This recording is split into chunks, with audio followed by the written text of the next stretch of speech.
Welcome back to the Talking Cars podcast. I'm Alex Nizick. I'm Maddie McCarty. And I'm Ryan Pizlikowski. All right, so today we are talking about the redesigned 2025 Toyota 4Runner. And here's what you need to know about it and what we bought. So this is the first redesign for this truck in about 15 years. The fifth generation came out in 2010, and this is, basically 15 years later. So there's a lot of, cult following for this vehicle, and people have been waiting a long time for this new sixth generation version. And we bought the SR5 trim, which is basically the most on-road version of an off-road vehicle, which is interesting. So there are a ton of off-road versions, TRD Pro and TRD Sport and all these things, tons of trims. And that's probably what you're seeing most of the content around this new 4Runner on if you're looking around the internet, reading about this thing. So we actually bought, the more mainstream versions, SR5, more regular, if you will. And so there are different ways you can configure this thing. We got the non-hybrid, so it's just the turbo 4-cylinder, 4-wheel drive, and essentially no other options. And we spent $44,630. And basically the only other way to spend less on a new 4Runner is to get 2-wheel drive SR5. So this is it. This is kind of where it all starts. All right, so Maddie, I'm going to start with you. What did you like most about this 4Runner? I like the color. It's a good It's color. a beautiful color. Yeah, Some kind of blue. It's a heritage blue. Heritage. Yeah, but no. For reals, I think it was kind of fun to drive. I don't drive a lot of large vehicles and hop in and be like, oh, I feel kind of cool in this car. But I did succumb to the general vibe of it out there. And I felt it was fun driving. I didn't take it off-road, so I can't speak to that. Yeah, we haven't really done that yet, but there's something about this truck, right? And like Toyota trucks in general too, where you're driving it and it's enjoyable and it's fun, but then you go through, like you look at our logbook, it's like, yeah, the handling's not that great, the ride's not that great, the steering's not, but something, I don't know. Something about it has a little special thing to it. I don't know what it is. It's hard to quantify. It's got a personality, unlike the rest of the cars we test anymore. Right, okay? right. This is a sore point with me. Tell us more about it, right? I love the fact that this thing is still unapologetically like an off-road vehicle. Yeah. And if it's going to be somewhat off-roady, it's not going to handle well on-road. Like this is a compromise, right? The Wrangler, the Bronco, this thing. I appreciate the fact they're still making cars with a little personality like that. It doesn't ride the best. It doesn't handle the best. Blah blah blah. But it has a personality, and I love the truckiness of it. I do. I think that's the fun of driving. That's why it's not like driving a Highlander. Highlander's fantastic vehicle, but it's a on-road vehicle, right? Much more on-roady, much more well-mannered in that sense. But that's not always fun. It's practical, but it's not always fun. Pragmatic. So it's got a personality. I think that's the best part about this car. Yeah, you're not isolated from everything, right? So it's you just feel not all of the bumps in the road. Right. Yeah. You hear all the road noise. Right. Yeah. You're definitely driving a truck. Yeah. And I don't know. I definitely felt it too, driving it. It's like, objectively on paper, maybe some of these things aren't great, but I feel kind of cool driving it. Right? Yeah. It's still got the rear window that rolls down. Yeah. I like that. Like that was always a classic thing that they had. The styling, I think they brought some of the other generations in sort of a nice mix. I like the look of it. I think the best part about it is, well, this is kind of a weird thing because it's also one of the worst things about it. The powertrain has power finally. It moves. So I've been in many 4Runners, and you know, the last generation 4Runner, great motor, but because it lasts forever, but it has no power. It felt like a dog, I thought. This thing actually has some, spunk to it. It felt good, I think. We'll talk about the it's rest making of it after, but a lot more power, and also has an 8-speed. The other one was a 5-speed, so just making it feel antiquated and probably not helping it feel any quicker. No, and fuel economy was not good on the old ones at all. So what was it in the other one? What's that? Low? It's like, I think it's like 22 in this one, which... Not great. Right. But I don't know lower exactly. than that. It wasn't. It's not good. And every time they're all modified now too. You just see one that has big tires on it. It's not getting its original fuel economy. Right? And I think it's worth noting too, there is that hybrid option, but it's really more about making more power, right? Than it is. This isn't trying to turn the 4Runner into a Prius and get 30 miles per gallon. No, well, you saw that with the Land Cruiser, right? Right. It has same thing. Great power, but that's got its other quirks anyway. But it's not for fuel efficiency, really. It's just for power. The Sequoia was the same way too. Yeah, and speaking of other Toyota trucks, I mean, we're seeing a lot of similarities on the inside, right? With controls, it's like mostly pretty simple, I would say. Yeah, I think this one is like, especially as the base trim, it is very much bare bones. Definitely. Which there's like, aesthetics wise, you're getting that rugged truck look inside, but you also get those harder, bigger controls, I guess. Like comically large. Like the dial is like this big, Yeah. and but sometimes. But then the volume one is like, so it's what's like going you're. on there? Yeah, I don't know. So Two they're different they're teams. taking like, I don't know, you're gonna be wearing gloves and stuff. Sure, and I that's don't cool. know. But so you can like easily adjust like the climate control, which is great. But then like the touch screen itself is kind of small with the buttons. So it's kind of not seamless in terms of like thinking about the design and who's going to be using it. Yeah, right. But at the end of the day, at least you can adjust your climate. For sure. yeah, they Yeah. give you some hard buttons Yeah. and knobs. Yeah. Yeah, but I wish that there was auto climate because I'm a big auto climate user. Yeah. So you do have to adjust everything manually, which is like not the worst thing in the world. Right. At least you can do that. But then also the seat itself is manual. So we don't have those powered seats, but we oddly have lumbar that is powered, Yeah, which that's I'm the not only- complaining yeah, about yeah, that. right, right. No, Just no. unexpected. Yeah. But yeah, so I think I very kind of- bare bones. I kind of enjoyed the bare bones nature of it. Not necessarily the price that it costs to get the bare bones version. We'll talk Right. about that, but Yeah. just as a concept of like, you're not overwhelmed by features and all this stuff, right? It was Yeah. kind of just to the point. Yeah. I Yeah. was a little surprised by the driver's seat not having power functions or adjustability. I feel like most cars, even when we get like the middle of the range, like the popular Yeah. trim level, always got at least a power driver's seat. Yeah. And that affects our seat comfort and driving position scores because you can get those finite adjustments where the manual ones, you're kind of just locked into those sections or wherever Right, they are. right. Which I was able to get comfortable in this thing. I had no problems really. I was kind of surprised by the seat, honestly. It's The not- seat, they're super basic, but I thought they were comfortable. front seats, that is, not so much the back. But No. I thought the front seat was quite comfortable.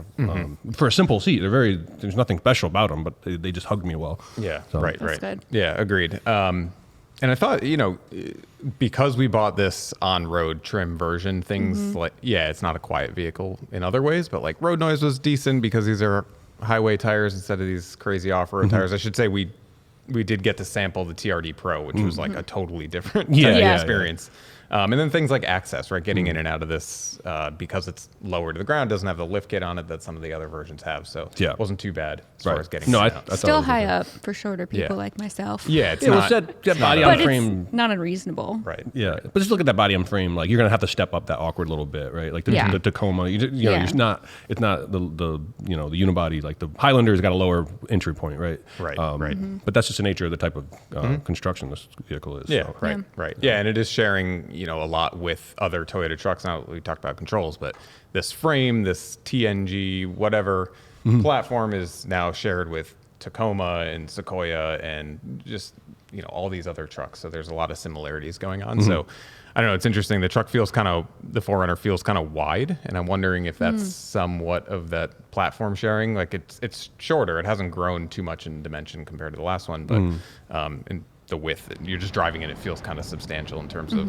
the width when you're looking out over the hood. But My girlfriend has the last generation, 2015, and it doesn't feel that much different in size to me. And I was just driving it the other day. Yeah. But, I've noticed a lot of people wrote that in the logbook that it feels wider. I don't know why that is. I don't know. Maybe because the window, the Could be windshield is perception. shorter. I Yeah. don't know. It's a weird thing, but Perception. I do like the hood on this. Like looking out over this hood is better than the last one. The other one kind of just like flat and Yeah, it's got a this has little got a little more character. muscle look into it. Yeah, But, for sure. Yeah. Maddie, ADAS wise, I mean, Yeah. it seemed to do okay. Yeah, I think so. So ADAS wise, what we're talking about here is the Toyota Safety Sense 3.0 that actually comes standard, which is great. So that has like your lane centering, so it's going to be able to help you keep your vehicle centered in the lane. And in the 4Runner's case, I think it actually does pretty well. It is. I did find that it kind of like would sway a little bit in the lane, so it wouldn't keep you perfectly centered. Maybe it would swing wide a little bit around the curves, but you can still kind of help steer it through those curves without it feeling like it's fighting you, I see. which I think is like really important because you don't want it to just take over everything and then feel like you're fighting it. Yeah. So I actually had a pretty decent time driving with it on. What about you? Did you end up using it? Yeah, use it a little bit. And for me, when it comes to an L2 system or one of these, lane centering, it's all about it not fighting me Yeah. or putting in these inputs that start to become annoying or something like that. So I didn't really get that here. So I found That's it good. a bit more useful. Yeah. I didn't use it. That's okay. Not busy everyone does. off-road and, I didn't you spend know, a ton of time in rock it, but I didn't spend a ton of time in it. But that's the worst when you're fighting it, and like it holds you like it's like on the highway, you're taking like a nice sweeper, and but it's like hugging one side too far. You're trying to move it back away, and it's just fighting you off of that. And you're like, it just doesn't. Leave me alone. Yeah. Let me Are drive. you driving? What's going on? But being able to adjust that's huge. Like that little bit of adjustment. Totally. But yeah, I'll get a chance to play with that a little more. And in terms of adaptive cruise control, Yeah. I didn't have an issue with that as well. I think that this is a very much straightforward system. Even the controls themselves are quite large on the steering wheel, straightforward. So if you are generally well versed in how to use these systems or how they work, so like adaptive cruise control being able to keep you a certain distance from the lead vehicle while maintaining a maximum set speed, this one is able to like accelerate. It's able to downshift and get that power in order to keep up with traffic as it moves. I haven't been able to test it at really low speeds, so we'll see if that powertrain can work well with that. Yeah. And one thing we always hear from listeners and readers is they're curious about a spare tire on their new car. I'm always curious about a spare right. tire. Yeah. More and more they are not coming with one. They Right. come with the spare tire or the repair kit, basically. Yeah, right? don't get me started. Yeah. I don't know As how the tire guy? I've never Yeah. had success. Anyway, this 4Runner has a spare tire. It's a space saver, so it's not a full size spare, but it is tucked up underneath. So it's there. So that's good to know. Yep. At least there's that. Yeah, so at least there's that. So let's get into the negatives. And it's funny when you go through the logbook, just we're pretty positive on the overall experience, right? It's fun, it's whatever. But then you start looking and it's like, oh, there's actually a lot of red here, right? If you will. Yeah, So, I was just noticing that today. I took a peek before just to like, and there's there's a lot of red in critical areas. Yeah. So important areas. Yeah. What stood out to you most, Ryan, as far as what you didn't like? It's a clunky powertrain. Yeah. The power is there. I mentioned earlier that we like it. It got good power, and it's pretty smooth if it stays in one gear. But it gets a little lost, and it's just got uneven power delivery, and the clunkiness and some of the shifting. It's a bummer. That section was pretty red. Yeah. The logbook. I don't know. I noticed, and I'm not even the person who does the dynamics testing. Yeah. It's just, the handling stuff aside, we can talk about that after, but that kind of goes with what it is, but it should shift better, I think. It should be a little bit more pleasant in that sense. So. Yeah. So Maddie, if you're not normally noticing that type of thing, what did the 4Runner do that you were like, wow, this powertrain, like something's up? Starting from a stop, especially, Okay. you just get that little lurch. There's like that delay, and then it kind of shoots forward. And also anytime, because this has auto stop start, and so anytime the engine kicked back on, it would like shake the whole it's not thing. a refined version of that system. Yeah, for sure. Yeah, so that's just something that I like noticed, and I was very conscious of whenever I had someone in the car. Is like I had to remember first to turn off the auto stop start engine, and then if I didn't, just making sure that I kind of preemptively took my foot off the brake a little bit so the engine would kick in before the green light would happen. So you're having to adjust your driving. Which I don't want to have to think about that, but in this car I was.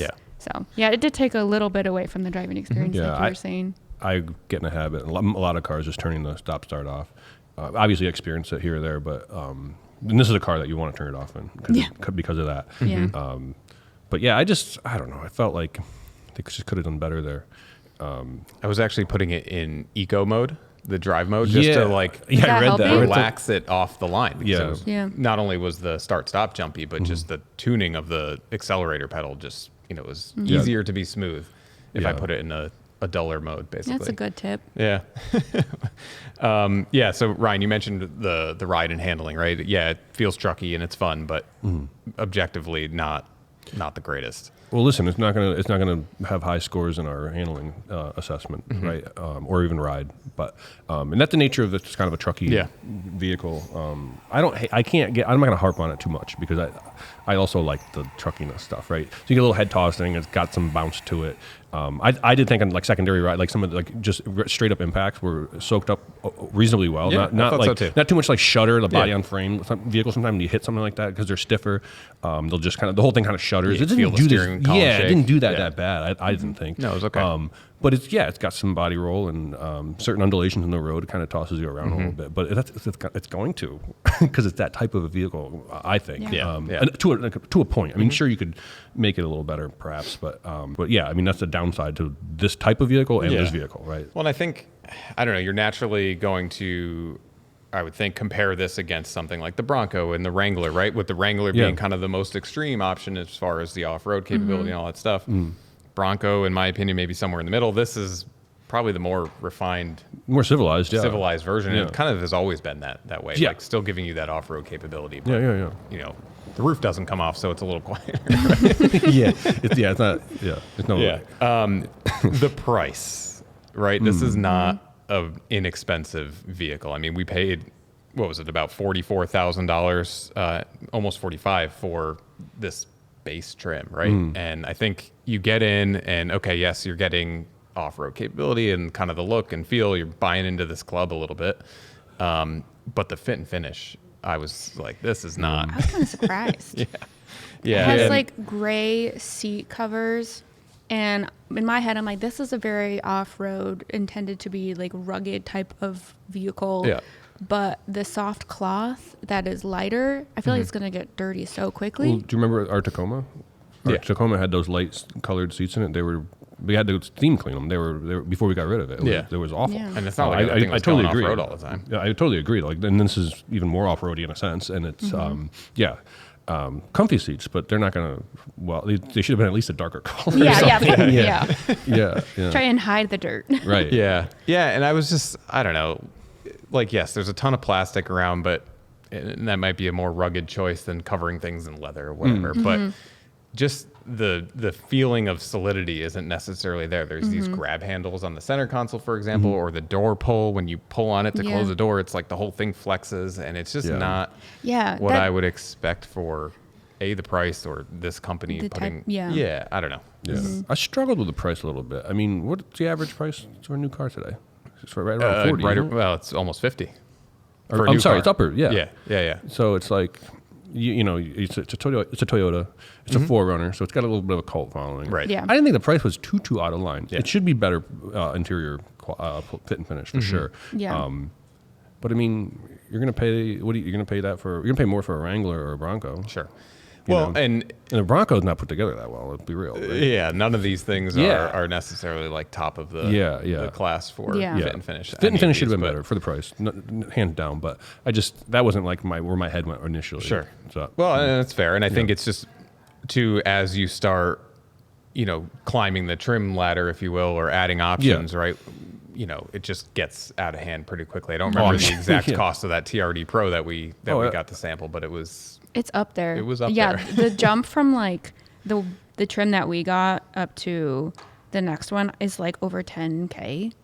And I mean, you do get, I believe, like the amenities that you might think of as more higher trim, or like the sunroof and power liftgate, powered seats. You don't even get a wireless charger in this one. I just remembered. And that's something that comes true. in like vehicles in the 20,000s. Yeah. Right. So right. that, I think that was surprising to me. But it's just a different set of priorities, right? Yeah. It is. So if you don't care about if you don't care about the interior or what it looks like, then sure, this is a great price. But if you want your little things that make maybe driving the car, the whole experience a little more luxurious, I guess. Right. The creature comforts. The creature You gotta get the comforts. limited It's version. missing those. Yeah.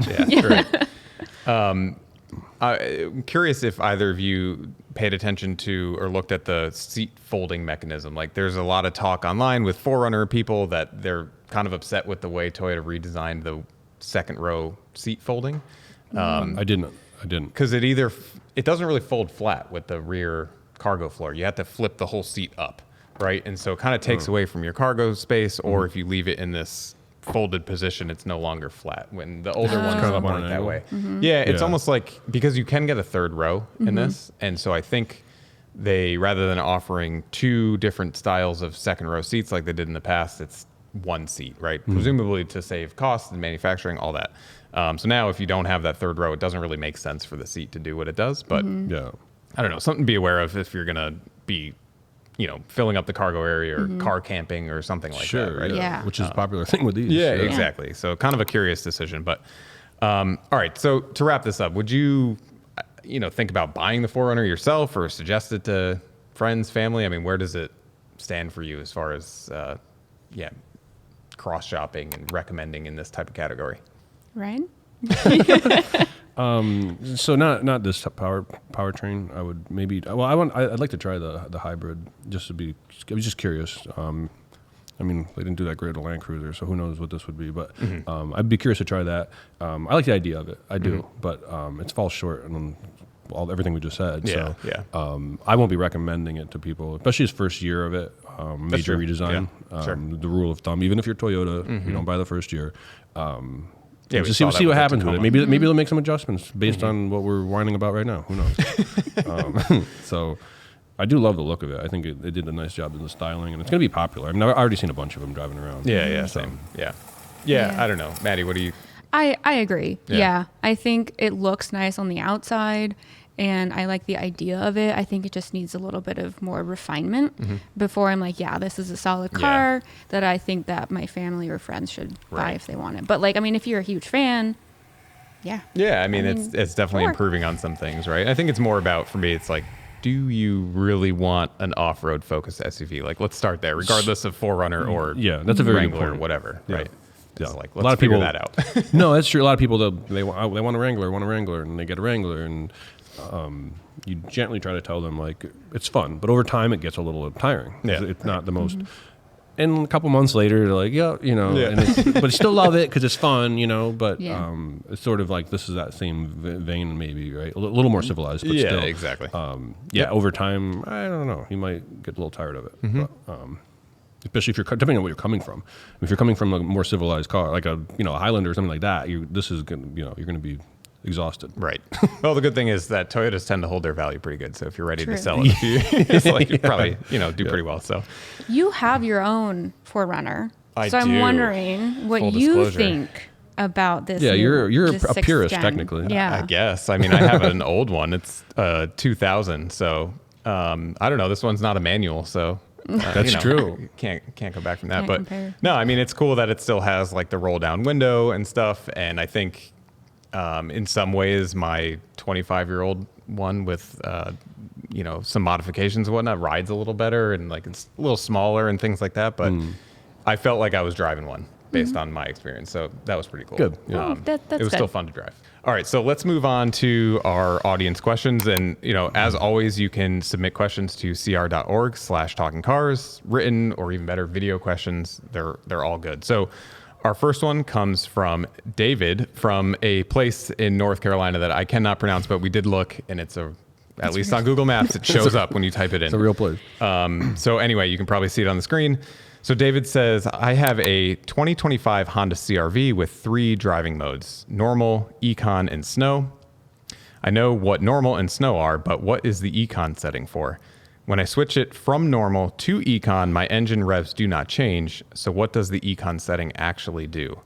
Ryan, why don't you get us started on this one? Yeah, so the Econ it's an economy mode. What they're doing is they're just playing around with your throttle mapping and the shift points, or the CVT. The ratio, the basically, ratios. when it Yeah, enters look a for the certain word ratio. for that. And basically, they're not taking away probably your top actual horsepower, but they're giving it to you in a more gentle manner so that you don't use as much fuel. So if you look at your window sticker, your city fuels is always going to be lower than your highway fuel economy for the most part, right? At least on a regular, Yes. yeah, For the most part, traditional right? ICE car. And that's because it takes more energy to get a car to start rolling from a stop up to speed. That's when you're using the most energy. So if you can dull out how that power is being delivered after you step on the throttle, you can potentially save some fuel. And with the CVT, they can go a little further with it and actually, hold the revs in a certain place. It might not feel as quick and spunky to drive because they're kind of dulling all that out. But this is similar with the snow modes. They're basically just cutting that immediate burst of power, so you're not spinning the tires up right away. So it's just a way of kind of helping you adjust your throttle inputs. Right, without changing too much about how you're actually driving or putting inputs into the Right, car. yeah, It's you don't changing its kind of character. don't have to think about it, but it does, And then some cars will have a sport mode, and you'll notice maybe like the steering gets a little quicker, but also the throttle's snappier. Yeah, right. So just the opposite direction, but you're gonna use more fuel probably. We did. Right? I'm glad you brought that up because we did do some testing. A while ago at this point, kind of a one-off thing with testing sport mode versus economy mode to see what the effects were, and it wasn't on a CRV, specifically, but just more broadly. And Right. the eco modes didn't really have that much of a positive impact, but the Yeah. sport mode had a noticeable negative impact because Yeah. it would just hold the RPMs higher, use more fuel, that type of thing. I was going to say within this, I think is a little gimmicky. Personally, you're not going to change things drastically. The car, they're already making the car pretty efficient, as efficient as it can in a way, right? Yeah. But you might just like the way it drives in one mode versus the other. Like with the 4Runner, for me, we've it driven was- cars like that. It Where was it's like better in eco mode. Yeah, absolutely. It wasn't any slower. Right. Sometimes we see that with EVs where they will legitimately reduce the power output, Yeah. but that's because you're starting from 700 and it's like eco mode gets you 5, right?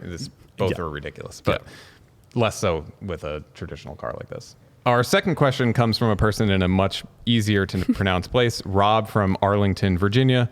He says, I love talking cars. Well, I love CR in general. As your team points out, the current automotive UI is touchscreens and form over function. I have limited tactile sensation and perception in my right hand, and all of these touchscreens are impossible to use. I can use traditional vehicle controls, but can't feel nor control my hand well enough, especially when driving, to use these new designs. Are there any vehicles with easy-to-use controls that you can recommend? Also, will we ever have vehicles where all controls can be voice controlled?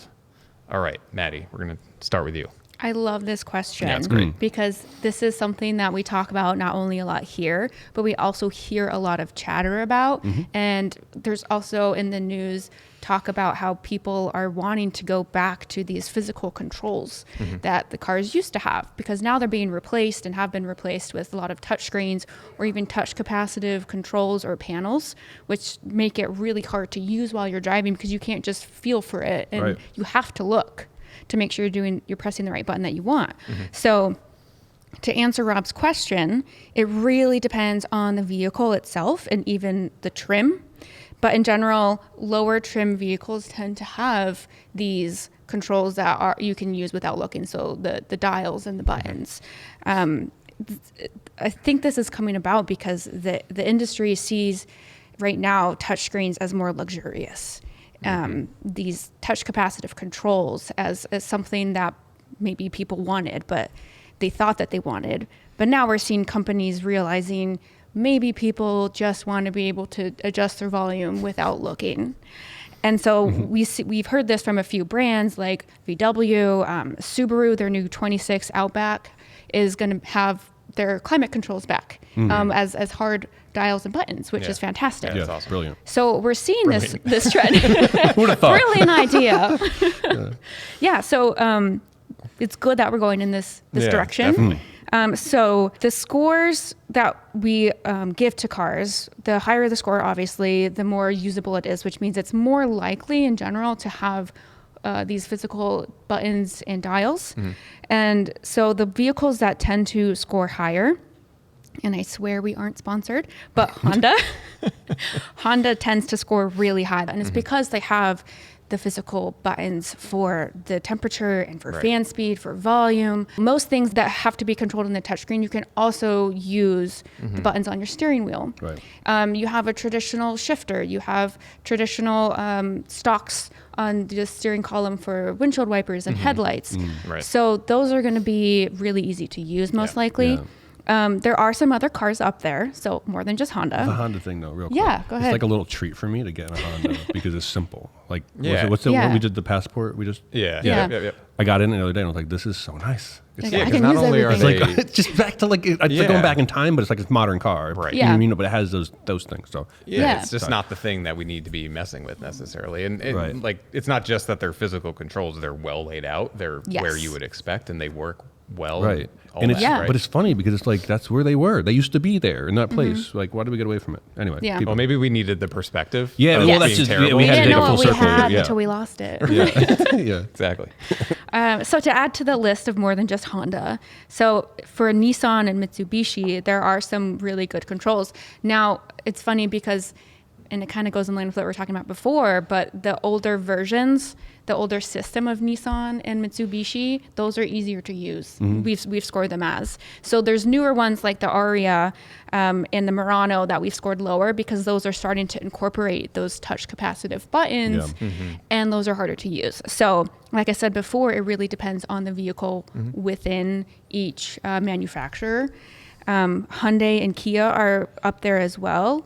They have been using more physical controls and shortcut buttons, not only in the center stack for like media and phone, but also in the steering wheel itself. So you do have to be careful with the climate controls on those sometimes, but Toyota is another one. So even the 4Runner that we were talking about, that one also, we were talking about the climate controls, very easy to use. And I want to also just give a few more examples for him in case he wants a wider range of options. But this is from the list of vehicles that we have. A 2024 Buick Envista, the 25 Chevy Equinox, the 24 Chevy Trax, the 25 Ford F-150, and the 25 Jeep Compass all have traditional climate controls with a lot of harder controls as well, and less functions in the touchscreen. So those are some to consider. I know there's other problems with these vehicles, but I wanted to give a wider range for that's him. great. And then lastly, there's something that we tend to not really like, but technically is a physical control. That's the rotary dial or control, whatever you want to call it, that is kind of like functions as an external way to control the touchscreen without having to touch it. It's like a mouse. It's like a mouse, yeah. Kind of, yeah. Mazda, Genesis has that. exactly. And then some BMWs. Right. So if you want a luxury brand, you have options. He has options. Right. So that was a lot to throw out there, but I That hope is a that lot, was yeah. helpful Yeah. because I know that it's like, it seems very overwhelming looking at all the cars online and being like, wow, those are just all touchscreens. So Right. yeah, hopefully this is helpful. Yeah, and a lot of these cars, even the good one you mentioned, they still have a big screen and it's still Yeah. touchscreen. But Yeah, you know, it's nice to have that Yeah, blend they- of mixing in all those other the primary controls that you want to use all the time should be easily Absolutely. like the heated seats should be it should be an easy button. Yeah, like like stuff it- like you know. In yeah. Subaru, they're just like down in the center console, or some of them. So Right. you don't even have to look. Yeah. And they'll even stay on across ignition cycles Yeah. for like the winter Yeah, time. yeah. So, Maddie, what about voice controls? Voice Right? controls. Rob's asking, will we ever have, vehicles where all controls are done via voice? Well, Do we considering even want that?